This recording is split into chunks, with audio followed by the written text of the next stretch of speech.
नमस्कार, स्वागत है आप सभी का योर स्टॉक में। मैं हूं आपके साथ कविता थपलियाल और मेरे साथ मुंबई स्टूडियो से मेरे सहयोगी प्रशांत पांडे और दिल्ली स्टूडियो से पूजा त्रिपाठी मेरे साथ जुड़े हुए हैं। और अगले 1 घंटे हम तीनों मिलकर स्टॉक स्पेसिफिक सवालों के जवाब देंगे, आपको बताएंगे कि अब बाजार में, क्योंकि चुनाव नतीजे बेहद करीब हो गए हैं और बाजार में भी हम देख रहे हैं इसकी आहट, सुगबुगाहट और असर भी दिखाई दे रहा है। लेकिन अब क्योंकि हफ्ते का आगाज हो चुका है, आपको क्या रणनीति बांधनी चाहिए योर स्टॉक में, यही मकसद होता है आपको दिशा दिखाने का। सवाल पूछ सकते हैं आप इस शो पे, और सवाल पूछने का तरीका क्या है झटपट बता देती हूं, इसके बाद मेहमानों से जुड़ेंगे और आपके सवालों को भी शामिल करेंगे। एक व्हाट्सएप नंबर देखिए आपके स्क्रीन पे फ्लैश हो रहा है, इस व्हाट्सएप नंबर पर आपको अपने सवाल हमें छोड़ देने हैं।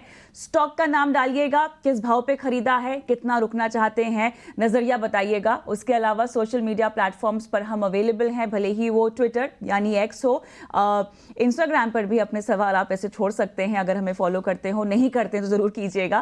फेसबुक पर और यूट्यूब पर, क्योंकि आप हमें बहुत लाइव देखते हैं, तो वहां पर भी कमेंट बॉक्स पे अपने सवाल छोड़ सकते हैं और एक एक करके आपके सवालों के जवाब हम आज शो पर आपको देंगे। मेहमान के तौर पे हमारे साथ खास लोग भी जुड़ गए हैं। हमारे साथ तनिषा अकेडमी के नितिलेश पावस्कर हैं और एसएमसी ग्लोबल सिक्योरिटीज के सौरभ जैन हैं। आप दोनों का ही स्वागत है हमारी इस पेशकश में। और जल्दी से बाजार का एक चेक ले लेते हैं, जहां पर हाई छूने के बाद अब बाजार थोड़ा सा फ्लैटिश कारोबार करता हुआ दिखाई दे रहा है। लेवल्स के तौर पर अगर हम चेक करें, फिलहाल 22,970 के लेवल्स और फ्लैट रुझान निफ्टी में। लेकिन बैंक निफ्टी आप देखिए, यहां पर अब 300 अंकों की तेजी और 49,278 के लेवल, आधे % की तेजी के साथ। और सेंसेक्स में लगभग 150 अंकों से ज्यादा की तेजी, 75,585 का एक लेवल हम फिलहाल जहां पे कारोबार होता हुआ देख रहे हैं। और टोरेंट फार्मा हम देख रहे हैं कि आज रिकॉर्ड हाई नतीजों के दम पर लगाता हुआ दिखाई दे रहा है। और बाकी तमाम काउंटर्स में अगर फार्मा की बात करें तो ऑरबिंदो फार्मा में हमने देखा है कि ऑफिशियल एक्शन इंडिकेशन के चलते यहाँ पर कमी आई है स्टॉक में। और इसके अलावा जो एक गेनर्स हैं फिलहाल निफ्टी में, हम दिवीज लैब देख रहे हैं 3% ऊपर है। बाकी Adani ports, TCS, HDFC, IndusInd में हम 1% की तेजी के साथ कारोबार होता हुआ देख रहे हैं। लेकिन अदानी एंटरप्राइजेस, ओएनजीसी, आयशर और कोल इंडिया कुछ तमाम काउंटर जहां पे लाल निशान और हल्की सी कमजोरी दिखाई दे रही है। लेकिन बाजार के लिए अब कितने लेवल्स अहम है और अब पूरा आने वाला हफ्ता किस तरह से बाजार करवट लेगा, हमारे साथ जो मेहमान हैं उन्हीं से एक एक करके राय लेते हैं। टेक्निकल चार्ट्स पे नितिलेश, आपके लिए बाजार के कौन से अहम लेवल हैं, क्योंकि आज भी शुरुआत में बाजार ने रिकॉर्ड हाई छुआ, बैंक निफ्टी ने भी छुआ, लेकिन अब ये बताएं, ब्रॉडर मार्केट्स भी तेजी में है, मिड कैप और स्मॉल कैप इंडेक्स भी। ये अब जो एक दिशा दिखाई दे रही है फ्राइडे के बाद से आज, ये पूरा हफ्ता कमोबेश कौन सा ऐसा दायरा होगा जो आपको लगता है कि बाजार इस दायरे में घूमे तो आगे और फराटा तेजी दिखाई देगी? देखो, मार्केट में अगर हम लोग देखेंगे तो अभी के लिए 23,000 से लेके 23,100 मोटा मोटी ये रेंज जो है वो एक रेजिस्टेंस का काम करेगा। अगर हम लोग डेली चार्ट के ऊपर एक ऊपर से एक ट्रेंड लाइन भी प्लॉट करेंगे तो एक रेंज बन के आ रहा है। उसी रेंज का भी मार्केट क्या कर सकता है, एक रेजिस्टेंस ले सकता है। तो 23,100 से लेके 23,150 ये एक इंपॉर्टेंट रेजिस्टेंस है। यहाँ पे थोड़ा सा कॉशियस होना चाहिए। लोअर साइड में अगर हम लोग देखेंगे तो अभी के लिए जो पिछला जो हाई है 22,800, ये एक इम्पोर्टेंट सपोर्ट है। तो ये जो रेंज बन के आएगा मार्केट का 200 से 300 पॉइंट का, ये क्रूशियल होगा। अगर इलेक्शन के बाद 22,800 ब्रेक डाउन हो जाता है तो हम लोग फिर से 22,200 से लेके 22,500 ये लेवल्स क्या कर सकते हैं, देखने को मिल सकते हैं। लेकिन जब तक 22,800 ये लेवल इंटैक्ट है तब तक आप अपने लॉन्ग्स को क्या करके चल सकते हो, होल्ड करके चल सकते हो। यहाँ पे थोड़ा सा एक मोमेंटम ऊपर की साइड में हमें देखने को मिल सकता है। तो अभी के लिए आपको स्टॉक स्पेसिफिक ही फोकस करना पड़ेगा। जब तक 22,800 लोअर लेवल में ब्रेक डाउन नहीं होता है तो पोजिशनल सेलिंग नहीं करना है और वेट करना है हायर लेवल के ऊपर, थोड़ा सा प्रॉफिट बुकिंग की तरफ भी ध्यान देना है। बिल्कुल, तो ये है इंडेक्स पर नजरिया। 22,800 का अहम लेवल ध्यान में रखिए। अगर यहां पर बाजार टिकने में कामयाब रहता है तो आप लॉन्ग करके चल सकते हैं। लेकिन यहां पर याद रखिए, स्टॉक स्पेसिफिक जो रणनीति है वो ज्यादा कारगर फिलहाल के बाजार में। चलिए बढ़ते हैं आगे। नतीजों का दौर है और लगातार कई कंपनियों के मैनेजमेंट से हम बातचीत कर रहे हैं और इन सब के बीच में चौथी तिमाही में अशोक लेलैंड का मुनाफा करीब 20% बढ़ा है, मार्जिन में 3% का उछाल आया है, हालांकि आय में 3% का दबाव भी देखा गया है। नतीजों और ग्रोथ आउटलुक पर चर्चा के लिए हमारे साथ कंपनी के एमडी और सीईओ अशोक लेलैंड के जुड़ चुके हैं। हम शीनू अग्रवाल से जुड़ रहे हैं। और शीनू अग्रवाल साहब, सबसे पहले हमें ये बताइए कि FY24 की अगर हम बात करें तो कमर्शियल व्हीकल्स की जो डिमांड रही उसमें हमने देखा कि एक कमजोरी साफ तौर पर नजर आई। चुनाव में जो है, चुनाव नतीजे और बाकी सभी चीज़ों के बीच में जिस तरह का नज़रिया बन रहा है उसमें भी डिमांड पर असर पड़ने की संभावना जताई जा रही है। अब यहाँ से अगर हम कमर्शियल व्हीकल इंडस्ट्री को देखें तो FY25 के लिए क्या नज़रिया बन रहा है? जहाँ तक EBITDA मार्जिन का सवाल है, हम अपना EBITDA परफॉर्मेंस से काफी खुश हैं। हालांकि हमें मालूम है कि ये एक हमारी जर्नी का एक लैंडमार्क ही है, क्योंकि हमने पिछले साल भी कहा था कि हम चाहते हैं कि मीडियम टर्म में हम लगभग मिड टीन EBITDA मार्जिन तक जाएं। लेकिन इस FY24 की EBITDA की जो जर्नी है वो काफी अच्छी रही, क्योंकि जब साल शुरू किया था तब हमने सोचा था कि हम इस साल के एंड तक डबल डिजिट EBITDA मार्जिन में जाएंगे, लेकिन पहले ही क्वार्टर में हम लोग 10% EBITDA मार्जिन कर पाए। उसके बाद हमने उसको आगे बढ़ाते हुए 11 तक पहुंचे, फिर 12 तक पहुंचे, और क्वार्टर 4 में हमने 14.1% EBITDA मार्जिन आज ही घोषित किया है। ओवरऑल साल में हम 12% पर हैं। इससे हमें और कॉन्फिडेंस मिलता है कि जो हमारा मिड टर्म का लक्ष्य है, मिड टीन्स का, वहां तक पहुंचने में ये परफॉर्मेंस, पिछले साल की परफॉर्मेंस हमें और भी शक्ति देती है कि हम और तेजी से आगे बढ़ सकते हैं। जहां तक मार्केट का सवाल है, मैं मानता हूं कि साल शुरू होने से पहले लगभग फरवरी और मार्च में जब बहुत सारी रिपोर्ट्स आ रही थी बाजार में सीवी इंडस्ट्री के बारे में, बहुत बड़ी एक एंजाइटी थी सबके दिमाग में कि ये इलेक्शंस का इम्पैक्ट सीवी इंडस्ट्री पर क्या होगा। लोग सोचते थे कि शायद इंफ्रास्ट्रक्चर प्रोजेक्ट्स रुक जाएंगे, या लोग एक स्टेबल सरकार आने के निर्णय की इंतजार में हो सकता है इन्वेस्टमेंट बंद कर दें। लेकिन हमने जो देखा है, हालांकि अभी एक ही महीना हुआ है, अप्रैल और कुछ दिन मई के, लेकिन हमने जो देखा है कि ग्राउंड पर मोमेंटम बहुत पॉजिटिव है। जो एंग्जाइटी हम सोच रहे थे होगी, वो एंग्जाइटी उतनी है नहीं। मुझे लगता है कि इसका कारण ये है कि भारत, हमारा देश जिस स्पीड से बढ़ रहा है, आई थिंक जो सेंटिमेंट है ग्राउंड पे वो है कि इसको कोई रोक नहीं सकता है अभी हमारी कंट्री को। इवन फॉर FY25 बहुत पॉजिटिव सेगमेंट है, सेंटिमेंट है कि इकोनॉमी बहुत अच्छी रहेगी, और क्योंकि सीवी इंडस्ट्री बहुत अच्छा लिंकेज है ओवरऑल इकोनॉमी से, तो सबको ये लग रहा है अभी कि सीवी इंडस्ट्री भी अच्छा चलेगी। अप्रैल में MHCV मार्केट ऑलरेडी 10% की ग्रोथ पर है। लोग कह रहे थे कि क्वार्टर 1 में शायद 15% मार्केट गिर जाए MHCV का, लेकिन अप्रैल ने सबको गलत साबित कर दिया है। मई में भी मोमेंटम, जो हमें ग्राउंड पर मोमेंटम दिखता है, वो बहुत अच्छा है। हम तो बहुत ऑप्टिमिस्टिक हैं अशोक लेलैंड में कि ना केवल पूरा साल बल्कि क्वार्टर 1 और क्वार्टर 2 भी अच्छा रहने वाला है। बिल्कुल। अब शीनू साहब से ये भी जानना चाहेंगे कि FY25 में किस तरह के प्रोडक्ट लॉन्च की योजना है आपकी, और FY25 में आपके अगर बाकी सेगमेंट की बात करें, बसेस की, LCV, MHCV, कहाँ से बेहतर ग्रोथ आपको नजर आ रही है FY25 के लिए? देखिए, हमारा प्रोडक्ट सुपीरियरिटी और हमारी मार्केट में रीच, यही हमारे दो मेन फोकस एरियाज रहते हैं। जहां तक प्रोडक्ट की सवाल है, ऑफ कोर्स हमारे जो लॉन्चेस होंगे वो अक्रॉस द सेगमेंट्स होंगे। पावर सॉल्यूशंस बिजनेस में हम लोग कुछ नए एमिशन नॉर्म्स आ रहे हैं, उसकी तैयारी में जुटे हैं, और कुछ नए प्रोडक्ट्स भी हम लेकर आएंगे पावर सॉल्यूशंस बिजनेस में। जहां तक डिफेंस का सवाल है, पिछले साल डिफेंस हमारा बिजनेस बहुत अच्छा ग्रो किया, 2 गुना से ज्यादा उसमें तरक्की हुई है। हमारी डिफेंस की ऑर्डर पाइपलाइन और हमारी प्रोडक्ट पाइपलाइन डिफेंस की बहुत स्ट्रांग है।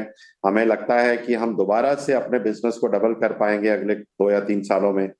जहां तक LCV का सवाल है, हमने 6 प्रोडक्ट्स LCV के तैयारी की है FY25 में लॉन्च करने के लिए।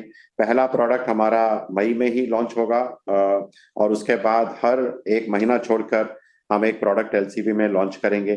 बस सेगमेंट में हमारा सबसे बड़ा पोटेंशियल, हालांकि हम फिर से नंबर 1 प्लेयर अब बन गए हैं बस सेगमेंट में, हमारा एक बहुत अच्छा 40% के आसपास का मार्केट शेयर है, लेकिन फिर भी मैं ये मानता हूं कि हमें बहुत अभी हेडरूम है बस में। उसका कारण ये है कि एक आईसीवी बस जो सेगमेंट है, जो कि लगभग 2/3 हिस्सा है इंडस्ट्री का, उसमें अशोक लेलैंड अभी भी पीछे है। वहाँ हमारा मार्केट शेयर अभी भी कम है, और लेकिन वहां पर हमारे पास प्रोडक्ट हैं, उनको रीपोजिशन, उनको ठीक करने की जरूरत है, उनमें कुछ फीचर्स टेक्नोलॉजी ऐड करने की जरूरत है। सो ये काम हमने पिछले साल किया है। तो बस सेगमेंट में भी आप देखेंगे कि FY25 में हम आईसीवी बसेस में स्पेशली हम बहुत सारे प्रोडक्ट्स मार्केट में उतारेंगे। और फाइनली जो मीडियम और हैवी ड्यूटी ट्रक है, जो हमारा ब्रेड एंड बटर बिजनेस है, उसमें भी बहुत सारे प्रोडक्ट्स हम लोग मार्केट में लेकर आएंगे। इनमें से कुछ ऐसे होंगे जो व्हाइट स्पेस भी कवर करेंगे, और कुछ ऐसे होंगे जो मार्केट में इमर्जिंग एप्लीकेशंस हैं, इमर्जिंग कस्टमर नीड है, उनको एड्रेस करेंगे। सो ओवरऑल प्रोडक्ट पर हमें बहुत भरोसा है कि अगले साल हम लोग मार्केट में बहुत एक्साइटमेंट क्रिएट कर सकते हैं अपने नए प्रोडक्ट्स के जरिए। ये बताइएगा, जो पेंडिंग ऑर्डर्स हैं उन्हें पूरा करने को लेकर टाइमलाइन क्या तय की गई है, और इसके अलावा स्विच मोबिलिटी की ओवरऑल ऑर्डर बुक साइज कहाँ तक पहुंची है? देखिए, स्विच के प्रोग्रेस से हम बहुत बेहद ही खुश हैं। मुझे लगता है कि बसेस में बेहतरीन काम किया है स्विच में। स्विच एकमात्र कंपनी है आज के तारीख में जो कि डबल डेकर इलेक्ट्रिक बस बनाती है। हमारी बहुत सारी डबल डेकर बसेस मुंबई में, अभी हाल ही में हमने कुछ बसेस इवन गुजरात में भी दी हैं, और डबल डेकर बसेस का और भी बाकी स्टेट्स में भी बहुत सारा एक्साइटमेंट है। बट स्विच तैयारी कर रही है। अभी हमारे पास 950 बसों का ऑर्डर है दिल्ली के लिए। हमारे पास अभी हमने हाल ही में एक 320 बसों का ऑर्डर जीता है बैंगलोर के लिए। इसके अलावा भी कुछ और ऑर्डर्स हैं। तो अभी स्विच तैयारी कर रही है इन बसों को तैयार करके, इनको प्रोडक्शनाइज करके डिलीवर करने के लिए। सो ये साल आई थिंक बसों में तो हम काफी बिजी रहने वाले हैं। जहां तक लाइट कमर्शियल व्हीकल का सवाल है, स्विच ने ऑलरेडी मार्च के महीने में हमारा IE4, जो कि अपनी सेगमेंट का पहला ऐसा लाइट कमर्शियल व्हीकल है, वो लॉन्च किया है। उसकी डिलीवरीज, उसका पूरा डिस्ट्रीब्यूशन, उसका पूरा इकोसिस्टम तैयार करने में स्विच बिल्कुल मुस्तैदी से लगे हुए हैं। आई थिंक एक और प्रोडक्ट IEV3 भी हम लॉन्च करने वाले हैं कुछ महीनों में लाइट कमर्शियल व्हीकल सेगमेंट में। सो स्विच में तो बहुत कुछ हो रहा है, और हमें लगता है कि आने वाले समय में जैसे जैसे ये मार्केट खुलेगी इलेक्ट्रिक व्हीकल्स की, लाइट कमर्शियल व्हीकल और बसेस में, स्विच एक बहुत ही लीडिंग पोजीशन लेने में कामयाब होगा। बिल्कुल शेनु सर, लेकिन अब से थोड़ी देर पहले जब आप चर्चा कर रहे थे तो आपने डिफेंस के ऑर्डर पाइपलाइन के मजबूत होने की बात आपने कही, तो ज़रा उस पर नज़रिया देखिए। अगर स्पेशली इस सेगमेंट में आपके बिजनेस की बात करें तो यहाँ किस तरह की ग्रोथ आने वाले वक्त में नज़र आ रही है? अगर हम डिफेंस में ऑर्डर पाइपलाइन की बात करें तो वो किस तरह का है? और एक चीज़ और मैं समझना चाहता हूँ कि कैपेक्स प्लान्स क्या हैं आगे ग्रोथ के लिहाज से? देखिए, डिफेंस बिजनेस, जैसा मैंने कहा कि FY24 एक लैंडमार्क ईयर था हमारे डिफेंस बिजनेस का, क्योंकि हमें मालूम था कि इसमें बहुत अपॉर्चुनिटीज हैं। FY24 में हमने बहुत ध्यान दिया इस बिजनेस के तरफ। हमारे टॉप लाइन में डिफेंस में 2 गुना से भी ज्यादा हम तरक्की कर पाए। अभी हमारा डिफेंस बिजनेस का जो ऑर्डर का पाइपलाइन है या जो विजिबिलिटी है, वो इतनी स्ट्रांग है कि मैं ये भी आपको कह सकता हूं कि अगले 2 या 3 साल में हम इस बिजनेस को फिर से डबल करने की क्षमता रखते हैं। पिछले साल जब हम इन्वेस्टर्स के पास गए थे, हमने बताया था कि हम इसको 1000 करोड़ के आसपास लेके जाएंगे। ऑलरेडी वो बिजनेस लगभग 1000 करोड़ के आसपास आ गया है अभी, और हम आशा करते हैं, जैसे मैंने कहा, कि अगले 2-3 साल में हम इसको फिर से डबल करने की कोशिश करेंगे। जहां तक डिफेंस के प्रोडक्ट्स का सवाल है, ऑफ कोर्स बहुत सारा काम उसमें चल रहा है। जैसा आप जानते हो कि डिफेंस प्रोडक्ट्स में जेस्टेशन पीरियड बहुत बड़ा होता है, तो ये काम ऐसा नहीं कि हमने अभी हाल ही में शुरू किया है, ये काम पिछले कई सालों से चल रहा है। लेकिन बहुत सारे नए प्रोडक्ट डिफेंस के भी मार्केट में आएंगे। बिल्कुल।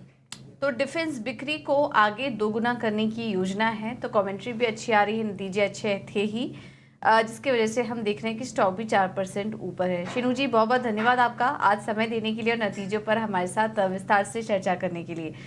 सौरभ जी, अशोक लेलैंड के स्टॉक को अगर देखें तो 4% ऊपर, और इस वक्त जब हम मैनेजमेंट से बात भी कर रहे थे, आपने भी कमेंट्री सुनी, काफ़ी पॉजिटिव कमेंट्री निकल कर आ रही है, स्पेशली डिफेंस पर जो फोकस करने की बात कर रही है कंपनी, वो भी एक पॉजिटिव है। आपने क्या कुछ नोटिस किया रिजल्ट में, और यहाँ से अब स्टॉक पर आपका व्यू क्या बन रहा है? देखिए, जो नंबर के नतीजे आए हैं पिछले पूरे साल के, वो काफ़ी बेहतर आए हैं। कंपनी ने अपनी गाइडेंस को ही बीट किया है, और जिस तरह से ये बात कर रहे हैं कि 2000 करोड़ रुपए का डिफेंस बिज़नेस हो सकता है अगले 2-3 साल के लिए। मार्केट में कमर्शियल व्हीकल में भी इनकी जो मार्केट में फैट है वो 40% की हो गई है। एलसीवी में 70-80% जाना चाहते हैं। हर महीने एक प्रोडक्ट लॉन्च करेंगे, अगले 6-7 प्रोडक्ट इस साल में आने वाले हैं। तो मैं समझता हूँ ये काफ़ी चीज़ें हैं, कैटलिस्ट है स्टॉक को और ऊपर लेके जाने के लिए। आई थिंक स्टॉक कंपनी काफ़ी पॉजिटिव लगती है लॉन्ग टर्म पर्सपेक्टिव से, खासकर इस तरह के बाजार में जहाँ वॉलेटिलिटी बहुत ज़्यादा हाई है, तो वहाँ पर इन्वेस्टर को यही कुशन देता है कि जो रेवेन्यू विजिबिलिटी है, जो प्रॉफिट की विजिबिलिटी है, जहाँ पर वो अच्छी दिखती है, तो पैसा वही मूव करता है। तो मैं समझता हूँ एक पोर्टफोलियो स्टॉक के रूप में इसे देखना चाहिए।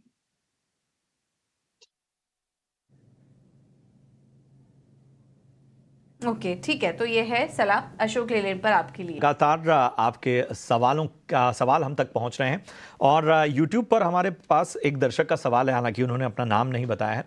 NHPC पर राय जानना चाहते हैं, और हालांकि इन्होंने लेवल्स नहीं बताया है, तो हम मान के चल रहे हैं कि हाल फिलहाल की खरीद है। NHPC इस वक्त देखिए हल्का दबाव यहाँ पर नज़र आता हुआ। चलिए, इन सब के बीच में आप देखिए NHPC पर दबाव, हमारे साथ तमाम एक्सपर्ट बने हुए हैं, उनसे भी हम इस पर चर्चा करेंगे। नितलेश, ज़रा बताएं NHPC कैसा लग रहा है आपको? तो देखो, एनएचपीसी में अगर हम लोग देखेंगे तो एक मोमेंटम के साथ अभी भी ट्रेड कर रहा है। जब तक ये स्टॉक 97, 96 ये लेवल के नीचे ट्रेड नहीं करता है, तब तक आपको डरने की जरूरत नहीं। तो आपको ट्रेडिंग बेसिस का स्टॉप लॉस लगाना चाहिए। डिस्क्लोजर देना चाहूंगा क्लाइंट की, मेरी पोजीशन हो सकती है 35 से लेके 32 इस रेंज में हम लोगों ने क्लाइंट्स को कुछ बाइंग करवाया था, तो यहाँ पे थोड़ा सा क्लाइंट का पोजीशन हो सकता है। तो आपको 96, 97 ये आपका स्टॉप लॉस जरूर मेंटेन करके चलना चाहिए। अगर ये स्टॉक फिर से 107 ये लेवल को क्रॉस कर देता है, तो यहाँ से एक बढ़िया मोमेंटम आपको देखने को मिल सकता है। फिर ये स्टॉक रुकेगा नहीं, आपको बस 97 रुपीज का स्ट्रिक्टली स्टॉप लॉस मेंटेन करके 107 के ब्रेकआउट का वेट। ये तो यहाँ पर इन लेवल्स पर ब्रेकआउट का इंतजार करना है NHPC में, लेकिन हम आगे बढ़ेंगे, और शो पर अब वक्त हो गया है ऑप्शंस के चैंपियंस के बारे में बात करने का।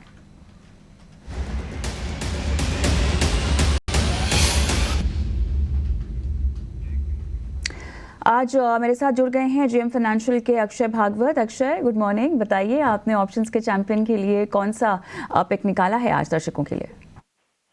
Good morning. तो आप आज मार्केट में देखिए बैंकिंग स्टॉक्स में काफी स्ट्रांग मोमेंटम है, तो उसी चलते हमने जो स्टॉक चुना है ऑप्शंस के चैंपियन के लिए, स्टॉक का नाम है ICICI बैंक। ICICI बैंक का करंट मार्केट प्राइस है करीबन 1136, और डेरिवेटिव्स और टेक्निकल जो प्राइस स्टडी है उसके प्रोजेक्शन बन रहे करीबन 1200 का for the month of June. तो आपको जो पोजीशन बनानी है, रणनीति है प्लेन वेनिला कॉल बाय करने की, पर आपको 27 जून एक्सपायरी की बाय करनी है कॉल 1200 की, जो करीबन 20 रुपए के आसपास उसका प्रीमियम ट्रेड हो रहा है। इसमें आप टारगेट 1 बनाइए करीबन 37 का, और सेकेंड टारगेट 45। ट्रेड में आपका स्टॉप लॉस बनेगा 10 रुपए on the option premium. ICICI bank का लॉट साइज है 700, तो आपका जो ये स्ट्रैटेजी में प्रॉफिट पोटेंशियल है वो करीबन बनेगा 14,000 का, और ये स्ट्रैटेजी में आपका रिस्क बनेगा 7,000 का। थैंक यू अक्षय, आपका समय देने के लिए और ये रणनीति सुझाने के लिए। तो ICICI बैंक पर नजर रखिए, जिसमें कि 14,000 तक का मुनाफा आपको हो सकता है। 1200 की कॉल खरीदने की सलाह आपको दी जा रही है। एक सेबी का रिस्क डिस्क्लोजर भी चला देते हैं आपके लिए। अगर आप ऑप्शन में ट्रेड कर रहे हैं तो संभल के ट्रेड कीजिए, क्योंकि ज़्यादातर लोगों को इसमें नुकसान होता है, और क्योंकि इलेक्शन पॉइंट ऑफ व्यू से आपको दे रहे हैं तो थोड़ा उतार चढ़ाव भी बना रह सकता है बाजार में, संभल के ट्रेड कीजिए। आगे चलते हैं और अब सवाल जवाब का सिलसिला शुरू करेंगे। दिल्ली से सुनील जी जुड़े हैं हमारे साथ। सुनील जी नमस्कार, सवाल पूछिए अपना। हाँ जी नमस्कार मैडम, मेरे पास ये मदरसा सुम्बी वायरिंग है, 5000 शेयर है, एवरेज प्राइस 73। तो इसको मतलब होल्ड करना ठीक रहेगा या ये ओके